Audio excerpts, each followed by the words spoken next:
టెక్కలి అంటే అందరికీ గుర్తు వచ్చేది గ్రానైట్ బిజినెస్. ఇక్కడ గ్రానైట్ రాళ్ళు విస్తారంగా లభిస్తాయి. ఈ గ్రానైట్స్ క్వాలిటీ, కలర్, షైనింగ్లో టాప్ అవ్వడం వల్ల ప్రపంచవ్యాప్తంగా వీటికి చాలా డిమాండ్ ఉంది. ఫైనల్గా వాటర్ ఫాల్కి రీచ్ అయ్యాం. ఏదో ఆర్టిఫిషియల్గా రెడీ చేసినట్టు ఉంది కదా, బట్ వాటర్ ఫాల్ చాలా న్యాచురల్గా ఫామ్ అయింది. సుమారు 30 మీటర్ల ఎత్తు నుండి కురిసే ఈ జలపాతం వర్షాకాలంలో మరింత అందంగా మారుతుంది.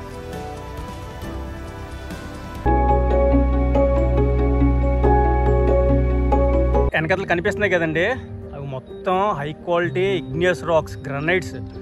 ఇవేంటంటే వీటికి బావన్పాడు బీచ్ దగ్గర ఈ ఫిషింగ్ బోట్స్ అన్ని కనిపిస్తున్నాయి చూసారా, ఈ ప్యాసేజ్ ఉంది చూసారా, బీచ్ ఏమో బ్యాక్ సైడ్ ఉంటుంది. ఈ ప్యాసేజ్ వచ్చేసి ఏంటంటే మొత్తం ఆ చుట్టుపక్కల ఉన్న చెరువులు, నదులు అవన్నీ కలిసి ఇలాగెళ్ళి అక్కడ బీచ్లో కలుస్తాయి అన్నమాట. అది ఈ ప్యాసేజ్. ఇందులో నుంచి పలాసను అందరూ ప్రేమగా కాజు సిటీ అని పిలుస్తారు. ఎందుకంటే ఇక్కడ జీడిపప్పు ప్రాసెసింగ్ యూనిట్లు వందల సంఖ్యలో ఉంటాయి. ఈ బారో బీచ్ మరీ అంత నోటెడ్ బీచ్ కాదు కానండి, జస్ట్ చిన్న చిన్న హట్స్ అవి పెట్టారు, పర్లేదు. కొద్దిగా ఈ చుట్టుపక్కల ఉన్న వాళ్ళకి రిఫ్రెష్మెంట్ కోసం అయితే కొద్దిగా బాగానే ఉంది. ముందు వీడియోలో మనం శ్రీకాకుళం గురించి చాలా తెలుసుకున్నాం కదా. ఈ వీడియోలో శ్రీకాకుళం నుండి 50 కిలోమీటర్ల దూరంలో ఉన్న టెక్కలి ప్రాంతానికి వెళ్తున్నాం. సుమారు 70,000 నుంచి 1,00,000కి పైగా జనాభా ఉండే టెక్కలి ప్రాంతం మున్సిపాలిటీ పరిధిలోకి వస్తుంది.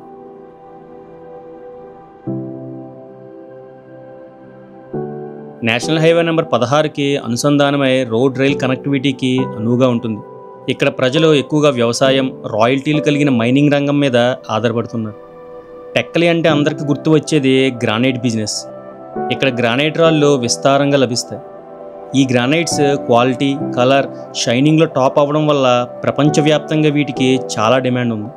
కన్స్ట్రక్షన్లో, ఎక్స్పోర్ట్స్లో కూడా టెక్కలి గ్రానైట్ ప్రత్యేక స్థానం సంపాదించింది. ఈ కారణంగానే ఇక్కడ గ్రానైట్ పరిశ్రమ ఏర్పడి చాలామందికి ఉపాధి అవకాశాలు కల్పిస్తున్నాయి. గ్రానైట్ క్వారీలు మాత్రమే కాకుండా టెక్కలి పరిసర ప్రాంతాలు కూడా ప్రకృతి సంపదకు నిలయం.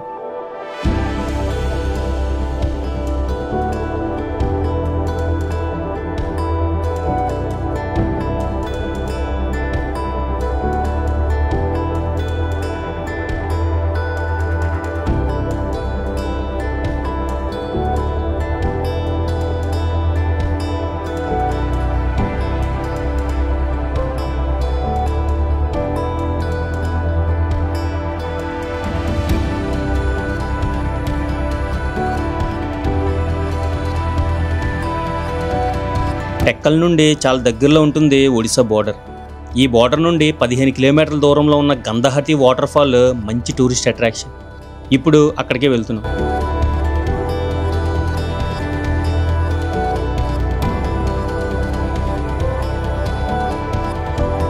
కింద ఉండే వాటర్ ఫాల్కి వెళ్ళే దారిలో చుట్టుపక్కల న్యాచురల్గా పండే ఫ్రూట్స్, వెజిటబుల్స్ని అమ్ముతూ ఉంటారు ఇక్కడ ట్రైబ్స్. కొనుక్కోండి, చాలా తక్కువ రేటుకి ఇస్తారు. ఇప్పుడు ఇది మొత్తం షెడ్ వేసేసాడు కింద వరకు. టూరిజం డెవలప్మెంట్ ఒరిస్సా వాళ్ళది. ఆంధ్ర మొత్తం ఎక్కడ చూడలేదు ఇలాంటి వేని వాటర్ ఫాల్ దగ్గర వేయడం. ఫైనల్గా వాటర్ ఫాల్కి రీచ్ అయ్యాం. ఏదో ఆర్టిఫిషియల్గా రెడీ చేసినట్టు ఉంది కదా, బట్ వాటర్ ఫాల్ చాలా న్యాచురల్గా ఫామ్ అయింది. సుమారు 30 మీటర్ల ఎత్తు నుండి కురిసే ఈ జలపాతం వర్షాకాలంలో మరింత అందంగా మారుతుంది.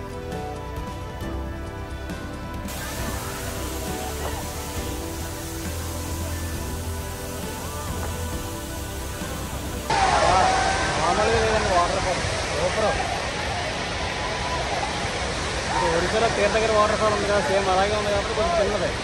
మొత్తం అందరూ తెలుగు వాళ్ళే ఉన్నారండి. ఒరిస్సా బోర్డర్ అయినప్పుడు కూడా మొత్తం మన బోర్డర్లో ఉన్న తెలుగు వాళ్ళు అందరూ ఇక్కడ ఉన్నారు. చాలా బాగుంది వాటర్ ఫాల్. కింద స్నానం చేస్తున్నారు కదా, అక్కడ చాలా లోతుందండి బాబు. అక్కడికి ఎలా చూస్తున్నారు, చాలా లోతుంది.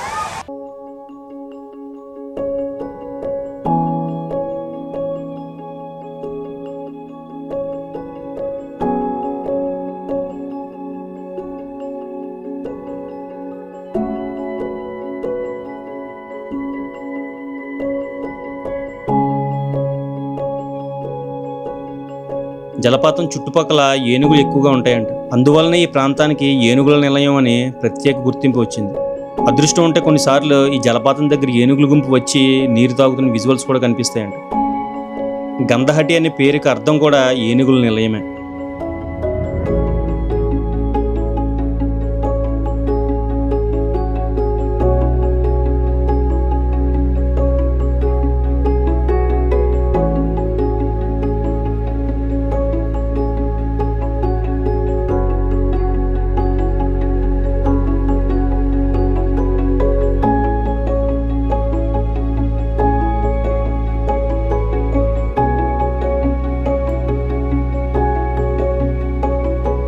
ఇక్కడ ఉండే ఊరు కూడా పచ్చని వరి పైర్లతో చాలా అందంగా కనిపిస్తుంది.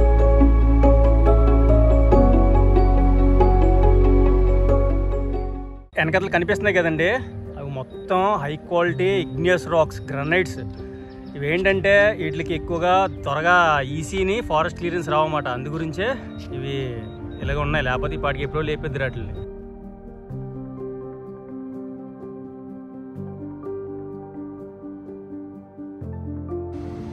టెక్కల్ చుట్టుపక్కల ప్రజలకి బావనపాడు బీచ్ మంచి టూరిస్ట్ అట్రాక్షన్.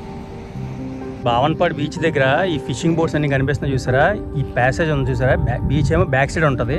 ఈ ప్యాసేజ్ వచ్చేసి ఏంటంటే మొత్తం ఆ చుట్టుపక్కల ఉన్న చెరువులు నదులు అవన్నీ కలిసి ఇలాగెళ్ళి అక్కడ బీచ్లో కలుస్తాయి అన్నమాట.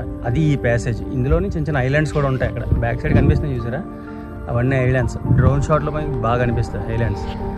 ఇక్కడ మెయిన్గా ఫిషింగ్ బట్టి వెనకాల వల్ల కనిపిస్తున్నాయి చూసారా, ఇవన్నీ సీజన్లో అయితే మొత్తం ఇవన్నీ జట్టి మాట. ఇది కనిపిస్తుంది చూసారు కిందదే, ఇది జట్టి. ఆ బోట్స్ అవన్నీ తీసుకొచ్చి జట్టిలో లైన్గా పెడతారు అనమాట. అప్పుడు ఇంకా బాగుంటుందంట చూడడానికి అదంతా. సో బావనపాడు బీచ్ దగ్గర ప్రస్తుతానికి అయితే ఏం లేదు, పెద్దగా ఫిషింగ్ కూడా ఏం జరగట్లేదు. మొత్తం అన్ని బోట్లన్నీ పార్కింగ్లో పెట్టేశారు. ఇది పెద్దగా జనసంచారం లేని బీచ్ అవ్వడం వల్ల ప్రశాంత వాతావరణం కోరుకునే వారికి ఇది ఒక మంచి డెస్టినేషన్. ఇక్కడ సముద్ర అలలు నెమ్మదిగా తీరాన్ని తాగుతూ ఉంటాయి, అందువల్లనే సేఫ్ బీచ్గా కూడా ఉంటుంది. ఈ బీచ్ చుట్టుపక్కల ప్రాంతంలో మత్స్యకారులు ప్రధాన వృత్తిగా జీవనం సాగిస్తున్నారు. నెక్స్ట్ అక్కడ నుండి పక్కనే ఉన్న మూలపేట పోర్టుకి వెళ్తున్నాం. వైడ్ రోడ్స్ కన్స్ట్రక్షన్లో ఉన్నాయి. శ్రీకాకుళం జిల్లాలో ఒక ప్రధాన పోర్టు నిర్మించాలనే ఆలోచన 2008-9 కాలంలో నిర్ణయించబడింది.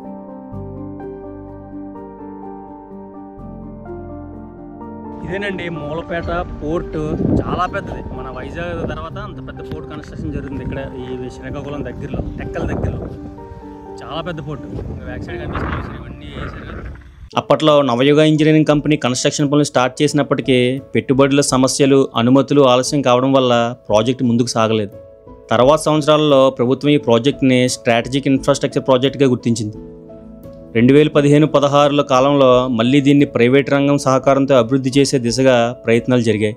రాష్ట్ర ప్రభుత్వం దీనిని స్టేట్ గవర్నమెంట్ సొంత పోర్టుగా నిర్ణయించి ఆంధ్రప్రదేశ్ మ్యారిటైమ్ బోర్డు పర్యవేక్షణలో పనులు చేపట్టింది.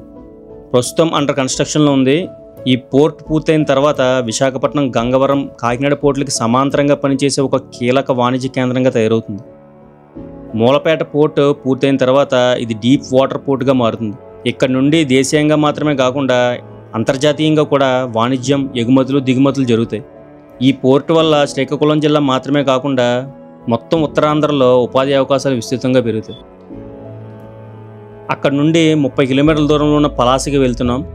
శ్రీకాకుళం జిల్లాలోని ఉత్తర ద్వారం అని పేరు పొందిన పట్టణం పలాస. పలాసను అందరూ ప్రేమగా కాజు సిటీ అని పిలుస్తారు. ఎందుకంటే ఇక్కడ జీడిపప్పు ప్రాసెసింగ్ యూనిట్లు వందల సంఖ్యలో ఉంటాయి. దేశవ్యాప్తంగా విదేశాలకు వెళ్ళే జీడిపప్పులో పెద్ద భాగం పలాస నుంచి సరఫరా అవుతుంది. వేలాది కుటుంబాలు ఇక్కడ జీడిపప్పు పరిశ్రమలపై ఆధారపడి జీవనోపాధి పొందుతున్నారు.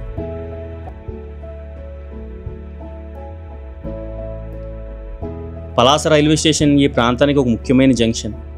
ఇది చెన్నై, కోల్కతా ప్రధాన రైల్వే మార్గంలో ఉండడంతో రోజు 10ల సంఖ్యలో రైళ్లు ఇక్కడ ఆగుతాయి.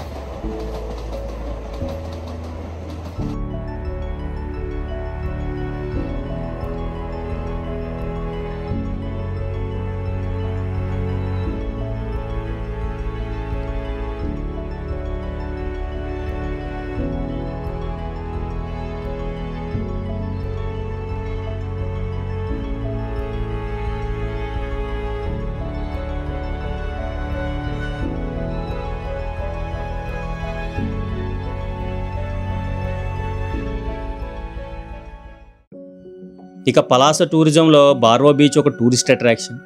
ఇప్పుడు అక్కడికే వెళ్తున్నాం.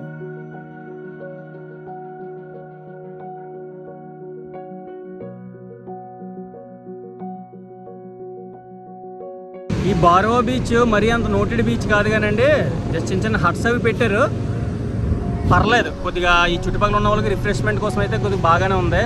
మెయిన్ ఏంటంటే ఇక్కడ ఇలాగా ఈ చిన్న చిన్న బండ్లు కూడా పెట్టారు. మెయిన్ ఏంటంటే ఇక వినాయక చవితిని ఇక విమర్శనాల కోసం ఎక్కువ యూజ్ చేస్తున్నారు బీచ్ని. లైట్ హౌస్ ఉంది, బాగుందండి, కొద్దిగా పర్లే. చుట్టుపక్కల ఉన్న వాళ్ళకి రిఫ్రెష్మెంట్ కోసం బాగానే ఉంది. అనిపించింది చూడడం కూడా కొద్దిగా పర్లా. లైట్ ఫెయిల్యూర్ అయిపోయింది మేము వచ్చేటప్పటికే. బ్రిటిష్ కాలంలో బారువా ఒక ప్రధాన పోర్టుగా ఉపయోగించబడింది. 1917లో ఒక వాణిజ్య నౌక ప్రమాదానికి గురై మునిగిపోయిన ఘటన బారువా చరిత్రలోనే గుర్తింపు పొందింది. ఎలా ఉందండి వీడియో? నెక్స్ట్ ఏ ఊరి మీద వీడియో చేయాలన్నది కింద కామెంట్ చేయండి. అలాగే ఇన్స్టాగ్రామ్, ఫేస్బుక్లో ఫాలో అయితే నేను వచ్చినప్పుడు ఇన్ఫర్మేషన్ కాంటాక్ట్ అవ్వడానికి ఈజీగా ఉంటుంది. నెక్స్ట్ వీడియోస్లో కలుద్దాం. Thanks for watching.